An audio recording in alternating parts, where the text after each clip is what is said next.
Dari kota Padang hingga ujung timur Indonesia Merauke, budaya hidup hingga di sudut-sudut terkecilnya. Banyak jejak warisan yang sampai kini tidak tutup usia meski telah berabad-abad tercipta. Satu yang terletak di tengah pulau Celebes Indonesia menyajikan banyak pesona budaya non-alam yang telah membersamai tumbuh dan berkembangnya masyarakat setempat. Dan dari sudut kota Palu, kami menemukan bagian terpenting dalam perjalanan hidup masyarakat Kaili yang hingga kini masih berdiri kokoh.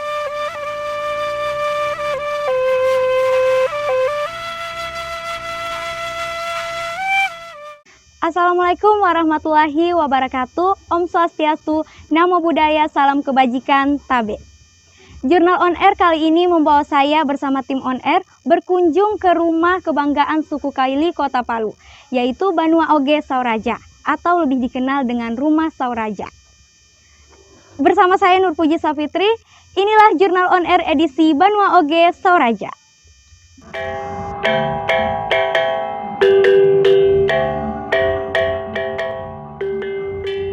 Merupakan salah satu warisan adat suku Kaili. Rumah Sauraja atau dikenal juga dengan sebutan Banua Oge dibangun oleh Raja Palu Yojokodi pada tahun 1892. Rumah ini dibangun sebagai tempat tinggal raja, juga sebagai pusat pemerintahan pada masanya. Karena bangunan ini merupakan bangunan bersejarah, tentu ada banyak kebiasaan dan aturan yang perlu dipatuhi oleh setiap pengunjung. Khusus Banua Oge Sauraja ini, sesuai dengan kebiasaan masyarakat, kami terlebih dulu membersihkan kaki dan tangan dengan cara mencucinya dengan air yang disediakan di gumbangan. Setelah itu tidak lupa memakai salompu sebagai cermin perempuan Sulawesi Tengah. Aturan ini telah ada sejak awal dibangunnya rumah ini dan akan terus ada sebagai bagian dari adat dan kebiasaan masyarakat yang memberikan banyak manfaat serta kebaikan bagi para pengunjung rumah ini. Assalamualaikum, Tabe.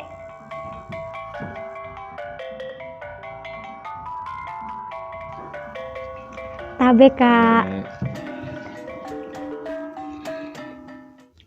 Untuk menjelajahi bangunan bersejarah ini, saya sudah didampingi oleh Kak Mehdi, selaku keturunan Raja kelima Palu, juga sebagai pengawas cagar budaya Palu. Nah, Kak Mehdi, sebelum tadi saya masuk ke rumah ini kan harus ada aturan-aturan yang harus dipatuhi. Itu seperti mencuci tangan, mencuci kaki, masuk dengan kaki kanan, salam. Itu tentunya ada alasan-alasannya itu kan. Jadi boleh tahu alasan aturan-aturan itu apa saja, kami? Oke, baik. Terima kasih atas kunjungannya Iya. dan liputannya pada pagi hari ini. Yang pasti secara filosofi, membersihkan badan ini menjadi salah satu hal wajib buat manusia, apalagi masuk di rumah khusus di Keraton Palu misalnya kan. Iya. Dalam hidup bersih itu sangat diperlukan di era dahulu sampai dengan saat sekarang dan Iya, sampai sampai seterusnya sampai nanti. Yang kedua, menggunakan kanan semua apa-apa itu dilakukan hal yang baik dengan menggunakan Kaki kanan, kaki kanan maupun tangan kanan. kanan. Dan yang terakhir lebih kepada sebuah nilai adab dan istiadat. Iya.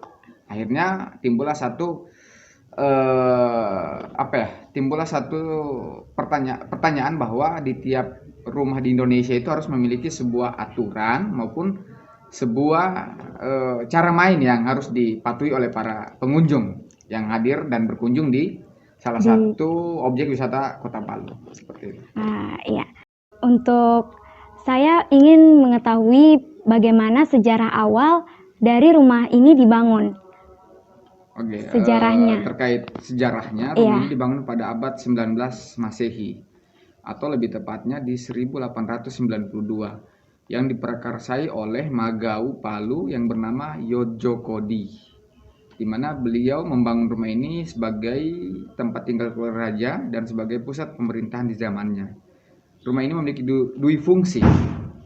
Fungsi yang pertama yang saya katakan di awal dan fungsi yang kedua yang saya katakan juga tadi, sebagai tempat tinggal keluarga raja dan sebagai pusat pemerintahan. Dan sempat dihuni oleh Tentara Nasional Republik Indonesia pada zaman Permesta, tepatnya tahun 1956 sampai dengan selesainya zaman tersebut. Dan sekarang digunakan menjadi salah satu objek wisata dan menjadi salah satu cagar budaya di Kota Palu, Provinsi Sulawesi Tengah. Seperti itu. Iya. Terus apa yang melatar belakangi Raja Yojokodi itu untuk membangun rumah ini? Oke, latar belakangnya yang pasti pemindahan ibu kota kerajaan. Sebelumnya itu di mana? Sebelumnya di Kelurahan Besusu, setelah Besusu di Tangga Banggo atau Kelurahan Siranindi, dan yang terakhir itu di Kelurahan Lere atau Kampung Lere. Kampung Lere. Akhirnya dibangunlah satu istana raja yang sebelumnya ini berada di depan masjid, depan jalan. Setelah itu ada sesuatu dan lain hal dipindahlah di sini sampai dengan saat sekarang ini. Oke. Ketika saya memasuki rumah ini, saya melihat banyak sekali pernak-pernik yang ada di sini. Boleh Kakak kasih tahu apa saja keunikan yang ada di dalam rumah Sauraja ini? Oke, di sini terdapat 2 buah kamar. Kamar Magau atau kamar raja dan kamar keluarga. Iya. 2 buah kamar. Dan ternyata setelah seiring berjalannya waktu, beberapa hotel besar di Indonesia bahkan dunia itu punya yang namanya connecting door, penghubung kamar satu ke kamar satunya. Ternyata di Banu Oge Soraja sendiri sudah ada sejak 1892. Sudah cukup lama ya. Berarti secara tidak langsung rumah ini masih menjadi salah satu dasar pembangunan konsep-konsep bangunan di era sekarang. Gitu. Selanjutnya juga di atas ada tempat tidur, tempat ruangan anak gadis, dan sebagai tempat bermain, tempat tenun sarung. Akhirnya secara berjalannya waktu ternyata nilainya satu, bagaimana anak-anak itu bisa hidup mandiri sejak usia dini. Oke. Tadi kan kakak sempat bahas tentang keunikan-keunikan dari bagian-bagian rumah ini. Jadi saya semakin penasaran bagaimana kalau kita melihat langsung bagian-bagian rumah ini, dan bisa kakak jelaskan peristiwa bersejarah apa yang pernah terjadi di dalamnya. Ayo kita jalan. Mari Kak. Oke, di sini ada salah satu peninggalan berupa mesin jahit Singer digunakan pada tahun 1935. Digunakan oleh keluarga raja dan masih ada sampai sekarang, tetapi tidak bisa lagi digunakan. Oke, selanjutnya ada apa lagi Kak? ini ada kamar Magau atau kamar raja, yang dimana ditempati oleh raja, istri, dan anaknya.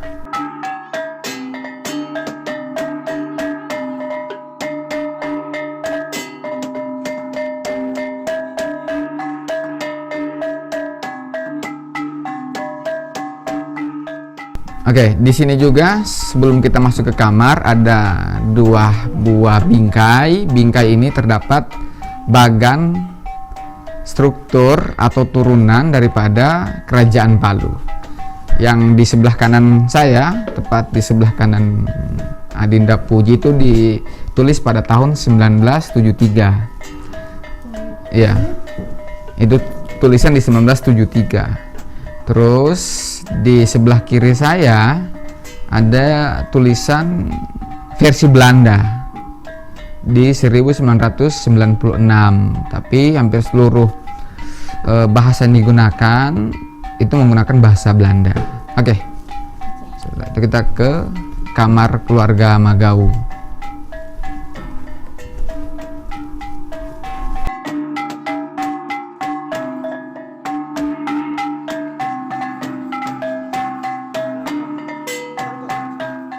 Ya, selanjutnya ada lantai 2. Kita berada pas di tempat tangga naik.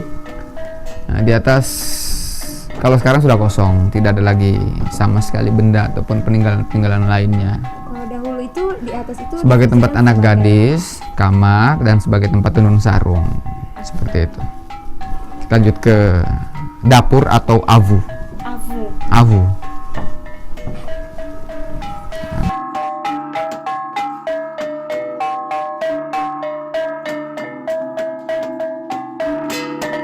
Ya, di sini avu atau dapur.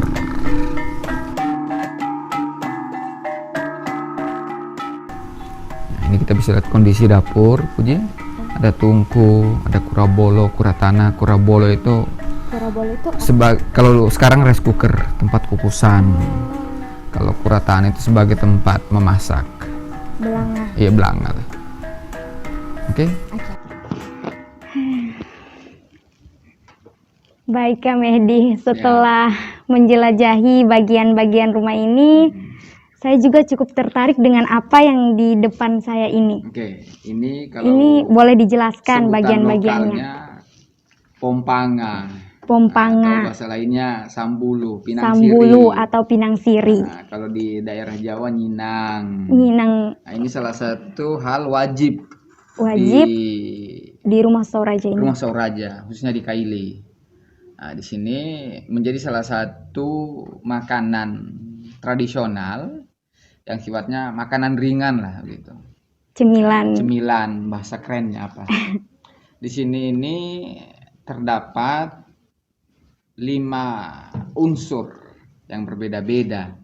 Ada buah siri, buah pinang, gambir, tembakau, dan kapur siri. Nah, jadi ini biasanya dikonsumsi pada saat, misalnya kalau saya seminggu sekali, seminggu 2 kali, ya paling tidak ini memperbaiki imun. Kita tahu bersama bahwa sekarang di era pandemi imun itu harus dijaga, distabilkan lah. Salah satu penyuplainya itu ada di kapur siri, pinang siri atau sambulu. Nah, ayo mau coba? Boleh.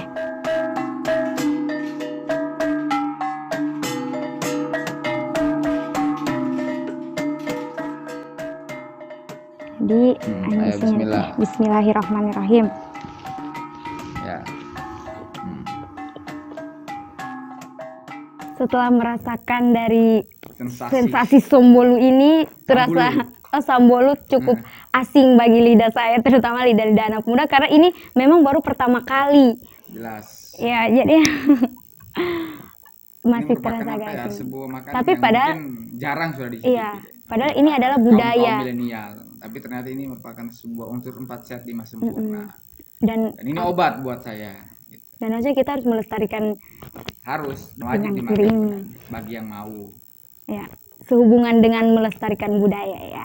Jadi apa harapan Kak Mehdi untuk rumah ini dan juga untuk generasi muda seusia saya dan juga untuk teman-teman yang menyaksikan video ini?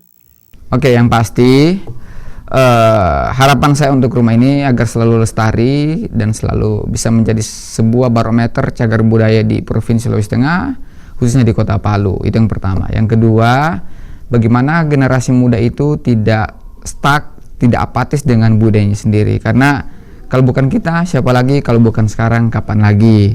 Karena budaya merupakan anatomi terpenting di bagian negara Indonesia.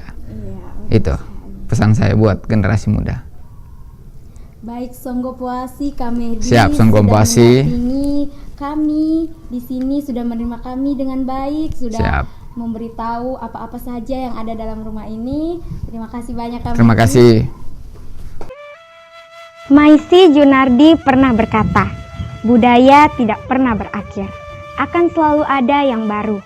Akan selalu ada kesenian baru. Gerak, tari, musik, lukisan. Budaya adalah kisah tanpa akhir. Meskipun orang-orang terdahulu yang menciptakan dan membangun budaya ini, namun budaya tidak pernah meninggalkan kita. Rambano ada mopaka sugingata, jagai jampangi, nemo rakali ngasih. Warna-warni adat memperkaya khasana negeri. Jaga dan lestarikan. Kalau bukan kita, siapa lagi?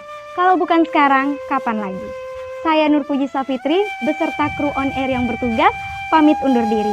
Sampai jumpa di Jurnal On Air edisi selanjutnya.